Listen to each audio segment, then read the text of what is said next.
నమస్తే, నేను doctor Madhuri, general physician from Sankhya hospital.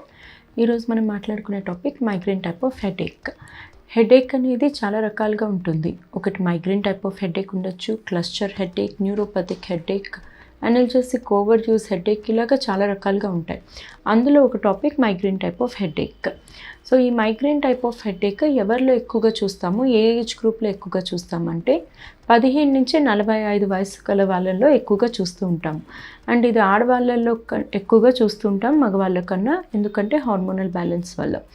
Next, ఇది ఎలాగ ప్రజెంట్ అవుతుంది అంటే, ఫస్ట్ ఈ హెడేక్ అనేది మైల్డ్ నుంచి సివియర్ వరకు రావచ్చు.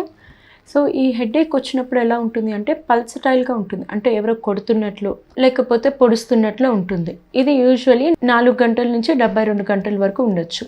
సో ఈ 4 గంటల్లో కొంతమందికి తగ్గుతుంది, కొంతమందికి 6-7 గంటల్లో తగ్గుతుంది, కొంతమందికి ఒక రోజు 2 రోజులు కూడా ఉండే ఛాన్సెస్ ఉంటాయి. దీంతో పాటు అసోసియేటెడ్ సిమ్టమ్స్ అంటే ఈ హెడేక్తో పాటు వాళ్ళకి వాంతి వస్తున్నట్లు అనిపించవచ్చు, వాంతులు రావచ్చు. ఇది కాకుండా ఫోటోఫోబియా, ఫోనోఫోబియా అంటే లైట్కి కానీ లేకపోతే సౌండ్కి కానీ ఎక్కువ అవ్వచ్చు. ఇప్పుడు నైట్ టైం కార్ డ్రైవ్ చేసే వాళ్ళకి ఆపోజిట్ నుంచి వచ్చే లైట్ వల్ల కూడా ఇది ఎక్కువ అయ్యే ఛాన్సెస్ ఉంటుంది. అంటే మినిమం స్టిమ్యులస్, వీళ్ళు ఎక్కువగా చీకటి రూమ్లోని ఏ సౌండ్ లేకుండా కూర్చోడానికి ఇష్టపడతారు.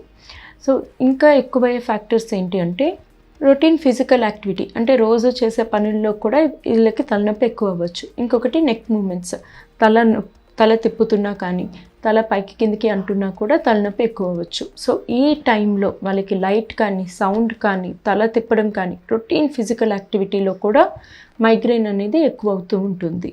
సో ఈ మైగ్రేన్కి ప్రెసిపిటేటింగ్ ఫ్యాక్టర్స్ ఏంటి, దేనివల్ల మైగ్రేన్ హెడేక్ సివియర్గా ప్రజెంట్ అవుతుంది? మోస్ట్ కామన్లీ ఎక్కువగా వీళ్ళు స్ట్రెస్ తీసుకున్నా కానీ, ఎమోషనల్ స్ట్రెస్ కానీ ఫిజికల్ స్ట్రెస్ కానీ తీసుకున్నా, నిద్ర లేకపోయినా, ఆహారం టైంకి సరిగ్గా చేయకపోయినా, కొంతమందిలో ఏంటి అంటే గ్యాస్ పట్టేయడం, ఎక్కువగా సర్టెన్ ఫుడ్స్ ఉంటాయి, అంటే చాక్లెట్స్ కానీ మసాలా ఫుడ్స్ కానీ లేకపోతే ఫాస్ట్ ఫుడ్స్ కానీ లేకపోతే వాళ్ళకి పడని ఫుడ్స్ కానీ ఏమైనా గ్యాస్ ఫార్మ్ అయితే కూడా, ఎక్కువగా గ్యాస్ట్రైటిస్ ఉన్న వాళ్ళలో కానీ వీళ్ళకి మైగ్రేన్ అనేది ట్రిగరింగ్ ఫ్యాక్టర్ అవుతుంది. సో గ్యాస్ ఫామ్ అయిన తర్వాత తలనొప్పి ఎక్కువ అవుతుంది. ఇవి కాకుండా జెనెటికల్ ఫెమిలియల్గా ఎక్కువగా కూడా వస్తూ ఉంటుంది.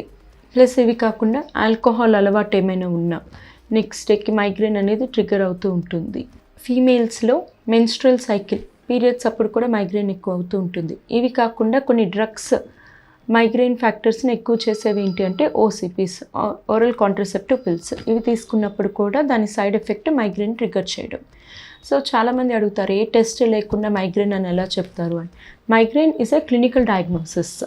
సో వీటికి సిటీ, ఎంఆర్ఐ ఇలాంటి బ్లడ్ టెస్ట్లు అలాంటివన్నీ ఎక్కువ అవసరం పడవు. సో క్లినికల్గా మనం డయాగ్నోస్ చేసేదే మైగ్రేన్. సో ఇప్పుడు దీనికి ట్రీట్మెంట్ ఏంటి? ట్రీట్మెంట్ ఏమీ లేదు. బేసికలీ మైగ్రేన్ ట్రిగ్గర్ అయినప్పుడు అనల్జెసిక్స్ ఇస్తూ ఉంటాం. బట్ అది అనల్జెసిక్స్ అనేది ఎంత ఫ్రీక్వెంట్గా ఇస్తూ ఉంటాము. ఇప్పుడు మనం పారాసిటమాల్ కానీ, కెఫీన్ రిలేటెడ్ అనల్జెసిక్స్ కానీ, ఎన్ఎస్ఐడ్స్, నాప్రోక్సిన్ కానీ ఇవన్నీ తరచుగా తీసుకోవచ్చా? తరచుగా తీసుకుంటే వచ్చే సైడ్ ఎఫెక్ట్స్ ఏంటి? ఇప్పుడు 6 నెలలకో 7 నెలలకో ఒకసారి వస్తుంది అంటే ఓకే, మీరు పెయిన్ కిల్లర్ వేసుకున్నా పర్లేదు. బట్ తరచుగా ఫ్రీక్వెంట్గా వస్తుంది అంటే then you have to go to the prophylaxis. మనం ప్రొఫిలాక్సిస్ అనే దానికి వెళ్ళాలి. ప్రొఫిలాక్సిస్ ఎలాగా అంటే ఇప్పుడు ఫ్రీక్వెన్సీని తగ్గిస్తుంది, కంప్లీట్ క్యూర్ అని చెప్పలేము. సో ఇప్పుడు మీకు ఒక 2 నెలలు 3 నెలలకు వచ్చేది ఎక్కువగా 6 నెలలకి 7 నెలలకి అలాగ వచ్చే ఛాన్సెస్ ఉంటాయి. So prophylaxis treatment different. Prophylaxis ఇచ్చేటప్పుడు వాళ్ళ ఏజ్ ఏంటి, జెండర్ ఏంటి, వాళ్ళు ప్రెగ్నెంటా లేకపోతే ఆస్తమానా, వాళ్ళు ఒబేస్గా ఉంటారా, ఇవన్నీ ఫ్యాక్టర్స్ చూసుకొని మనం ప్రొఫిలాక్సిస్ ఇస్తాం. ఇవి కాకుండా మనకి మంత్లీ ఇంజెక్షన్స్ అని ఉంటాయి.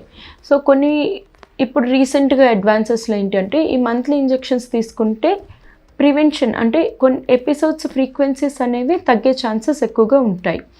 బట్ బెస్ట్ ట్రీట్మెంట్ ఏంటి అంటే ప్రెసిపిటేటింగ్ ఫ్యాక్టర్స్కి దూరంగా ఉండడం, అంటే అడిక్వేట్గా స్లీప్ ఉండడం, టైంకి సరిగ్గా తినడం, కారం పులుపు మసాలాలు అవాయిడ్ చేయడము, వాళ్ళకి ఏవైతే గ్యాస్ ఫార్మింగ్ ఫుడ్స్ ఉంటాయో అవన్నీ అవాయిడ్ చేయడము, ఇంకా డ్రగ్స్ ఏమైనా ఉంటే అవాయిడ్ చేయడము. సో ఇలాంటి ప్రెసిపిటేటింగ్ ఫ్యాక్టర్స్ని మనం అవాయిడ్ చేయగలిగితే మనం ఫ్రీక్వెన్సీస్ అనేవి తగ్గించుకోవచ్చు.